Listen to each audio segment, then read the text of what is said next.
The gangling limpkin is a heron-sized bird with a heavy body, long neck, and extended legs. It features a distinctive long, fairly thick bill that bends and twists at the tip. Its plumage is a uniformly rich brown, adorned with heavy white spangling on the neck, back, and wing coverts, creating a striking contrast. The limpkin is the only member of its taxonomic family, Arimidae. Although it resembles herons and ibises in physical form, it is generally considered to be more closely related to rails and cranes. Fossil records indicate the existence of other Arimidae family members in the Americas during the Miocene epoch, spanning from 23 to 5.3 million years ago. Additionally, there are unclassified fossils from the Oligocene epoch, which was approximately 33 million years ago, that may also belong to this family. The name limpkin comes from the bird's walk, which appeared to early European settlers as a limp, perhaps when pursued by hunters with dogs. At such times, the usually stolid bird gallops away at unexpectedly high speeds. In English, the limpkin is also called crying bird due to its otherworldly and unforgettable call. In other languages, such as indigenous and local dialects from the regions where limpkins are found, they are also named after their call, such as the following that I don't want to mispronounce.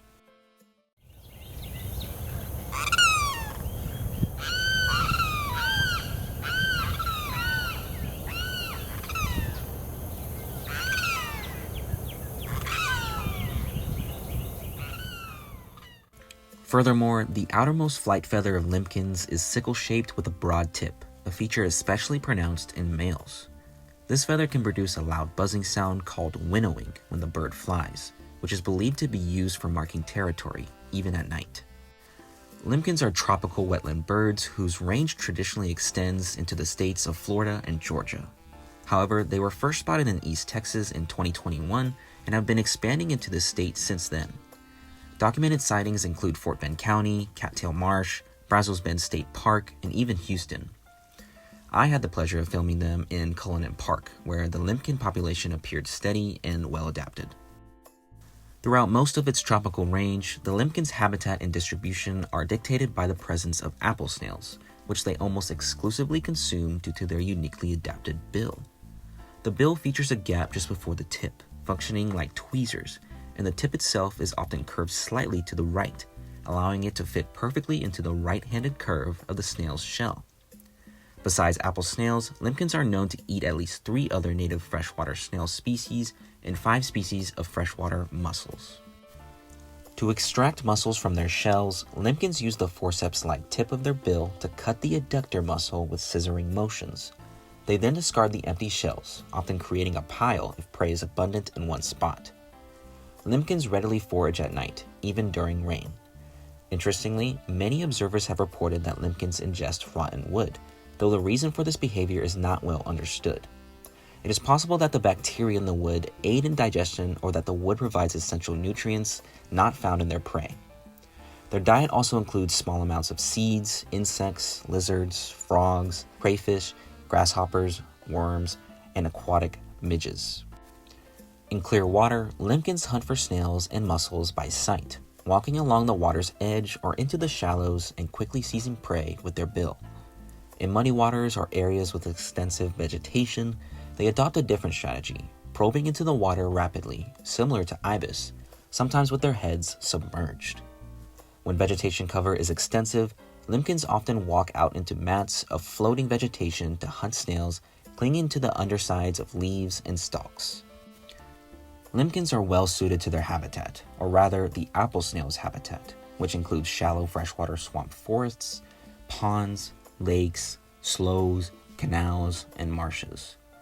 These areas, especially those with slow-moving creeks and rivers, are ideal for limpkins.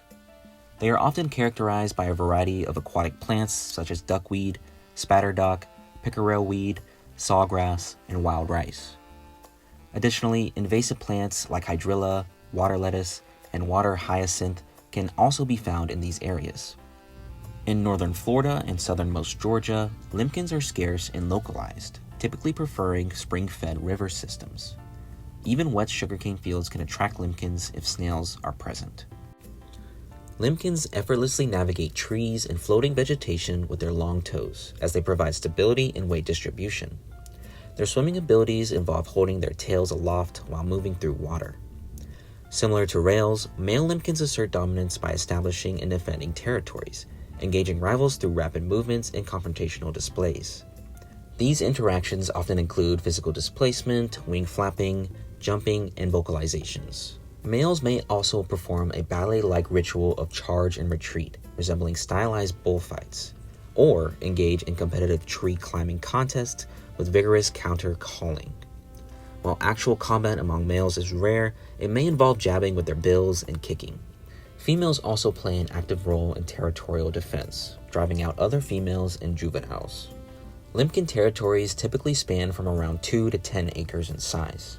In periods of abundant snail populations, territories may shrink considerably, leading to hundreds of pairs occupying a compact area. During the non-breeding season, it's common to observe small flocks of limpkins congregating. These gatherings are thought to primarily compose females and young birds. During courtship, female limpkins engage in a unique ritual where they visit multiple territories held by males until a pair bond is established. Once a bond forms, the pair spends extended periods standing close together, with males often presenting food or fragments of rotten wood to females as part of their courtship display. Following courtship feeding, the pairs copulate, accompanied by soft rattling calls emitted by the male. Interestingly, females may exhibit a behavior known as serial polyandry, where they temporarily leave their mate to court an unpaired male. When it comes to nesting, male limpkins typically take charge of selecting the site. They express their preference of tugging at surrounding vegetation and emitting soft calls. Limpkins will place a nest almost anywhere, but usually not far from water, and most are partly hidden.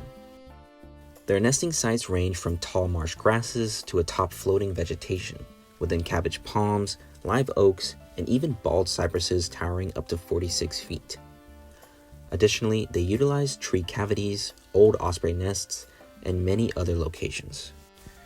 When it comes to conservation, there is almost no data on limpkin population numbers and trends. Historically, limpkins thrived in Florida but faced severe threats due to hunting, leading to near extinction.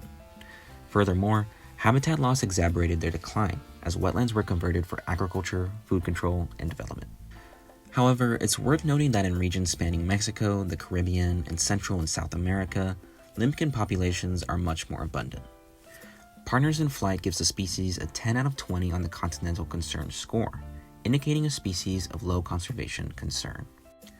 With more than half the wetlands in central and southern Florida having been lost during the last century, apple snail habitat has been greatly reduced. Water level manipulations that harm apple snail populations still occur in the widely engineered and highly political water management environment of southern Florida. Nevertheless, recent accomplishments and future plans for wetland restoration in the Greater Everglades and the Upper St. Johns River Marsh offer hope for improved apple snail and limpkin habitat. Some regions in Florida have already noticed a dramatic increase in limpkins over the last few years. For instance, in Alachua County on Paynes Prairie, limpkin counts have gone from single digits to double digits to hundreds in only a few years. Well, there you have it, everyone. This has been everything you need to know about the limpkin. I hope you all found yourselves enjoying the information and even learning something new about this interesting bird. I had an absolute blast filming and researching them, so I hope I did them justice. If there is something I may have missed or you would like to add from your experiences with this bird, feel free to let me know in the comments below. As always, if you like what you see and want more, consider subscribing. It'll only take a couple seconds out of your day, it helps grow the channel, and of course, I really appreciate it. But anyways, until next time everyone, I hope you have an amazing day and take care.